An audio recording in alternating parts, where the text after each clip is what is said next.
The wife of a Fort Stewart soldier has been sentenced to life in prison without parole for his murder. 22-year-old Camille Hassel learned the most horrifying interrogations you'll ever see. For murdering a Fort Stewart soldier, his wife was convicted to life without parole. Camille Hassel, 22, was sentenced today in Barron County. A jury convicted her of killing Sergeant Tyrone Hassel III in January last month. He was shot and killed in Michigan while visiting family. This video shows a woman interrogated for conspiring with her lover to murder her husband. A marriage can suffer while one partner is in the military. When both serve and children are involved, the tension increases. This happened to Army soldiers Kamama and Tyrone Hassel, who had a toddler at home. Tyrone believed their relationship was strong and had only normal ups and downs. Kimia was growing dissatisfied and seeking romance elsewhere. She started dating Officer Jeremy Kerr. As they got more severe, they considered removing Tyrone permanently. Kerr was supposed to shoot Tyrone outside the Hassel home as a drive-by. After 4 days, Kerr had a clear shot, and Kimia quickly played the sorrowful widow. They were promptly interrogated because their hidden relationship wasn't so covered. He's at home and says, "Yeah, you know we're going to, shoot off a couple of rounds, once noon hits." He doesn't want to use his pricey home defense ammunition, so he stops by Walmart to get the people on.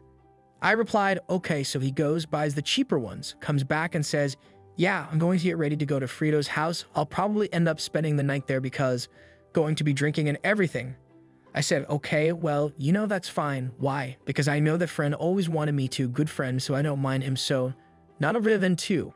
I was with the baby at the house anyway, so we're going to be there anyway. So D says that everybody at Deanie's house and D is his cousin, and they're cooking and everything. I said, "Oh yeah, me and the baby going need some plates because, it's New Year's Eve. Nobody's cooking at the house, so the house, and at the M house." And after 30 to 35 minutes, maybe 45, I phone him, "Hey, what you doing?" And he says, "Excuse me, I'm at house, and how's the food?" He said, "Oh, they're still cooking." And I said, "Okay, they're making chicken, and I see you too." I call after an hour or hour and a half saying, "Bah, what's up?" Why did I contact him? I saw them on Facebook doing this thing, like see a shot, take a shot, and I was like, "You drink? Are you shooting? You're doing what?" "I thought you were waiting for food at Diz." He said, "I am. They're still cooking it." I responded, "Okay." So, it started. It was probably about it. Be like almost 2 hours now. I really no time, just trying to pee for a little bit. It was maybe about 2 hours. And I was just trying to, was supposed to have gone with her husband, but chose to stay home instead. I know he's taking a long time to baby. He keeps saying maybe I should just say, "Don't bring that. We just eat at the house." But then I thought about it. I was like, "No, it's okay, because he's going to be bringing the food over here anyway, so that's fine." So he comes home, it's about 11, I don't really know the time, it's about 11, I say, and he tells in, and he drops the food off, and he's like, I was trying to think, because I'm thinking, I don't know if I want to bring in the new year with you guys, or if I just want to just go back out." And I was like, "Yeah, that's a good idea, you should just bring the new year in with us, because me and baby going to be home anyway." He was going to go back out after 12, and I was like, "That would be good." And he was like, "No, but I probably won't do that because my dad told me that he wanted me to come be back at the house before 12 o'clock. And I was like, "Oh, well, if he already said that, then just go back." He was like, "All right, well, see y'all later." Okay, gave me a kiss, the baby kiss, and me and the baby that's sitting on the couch eat up. And then I heard him open the door, and he walked out the door, and as soon as I heard the door close, I heard now I know that it was 6 gunshots. I heard 6 gunshots and as soon as I heard him, it was literally right behind my head. As soon as I heard him, I'm like, "What is that?" And I noticed, I'm like, "Got him. Hear his truck on." I don't know if there's anything there.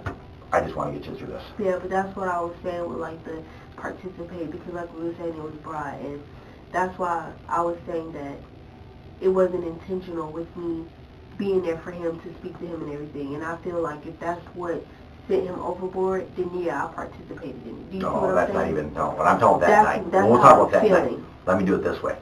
We'll make it. Did you participate in that?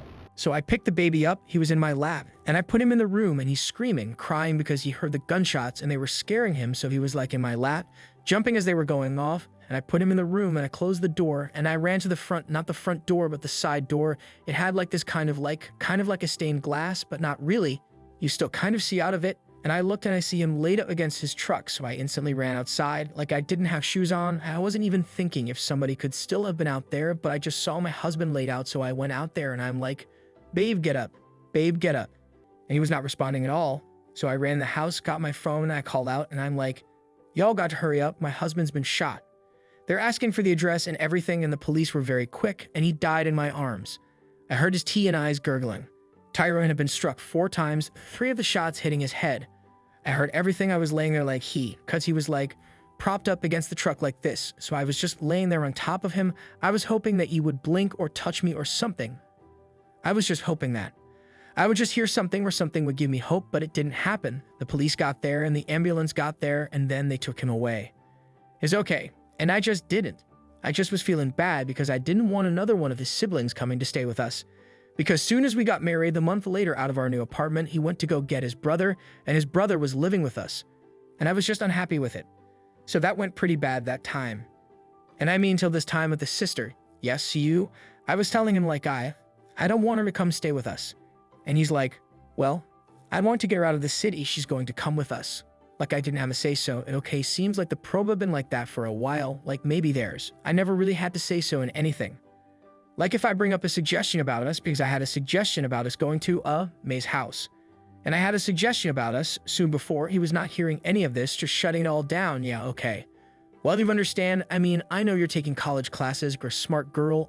This is a pretty big situation, you understand that? I do, I don't know what the detectives are going to do, but I'm going to walk. We got to get the other detective. They're going to come back and get you. I don't know what their plans are, but I'm guessing I don't think you're probably going home tonight would be a fair guessing if I were guessing.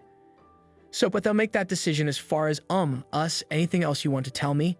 Nothing, all right. We're going to step out. We'll be back just a little bit. If you just want to hang tight for a little bit, okay. We're going to get him. You got to grab your partner's jacket, and she have that when you guys get outside there. Yep. In a weak attempt to give some justification for her actions, Hassel implies that her husband was disinterested in their marriage and possibly even harmed her emotionally, without anything to back up her statements. It is unlikely that it will sway a jury's negative opinion. Kim Hassel was found guilty of conspiracy and first-degree murder. She was sentenced to life in prison without the possibility of parole. Did you like it? Tell us what you think of the video in the comments section below, and don't forget to subscribe to our YouTube channel for more interesting videos.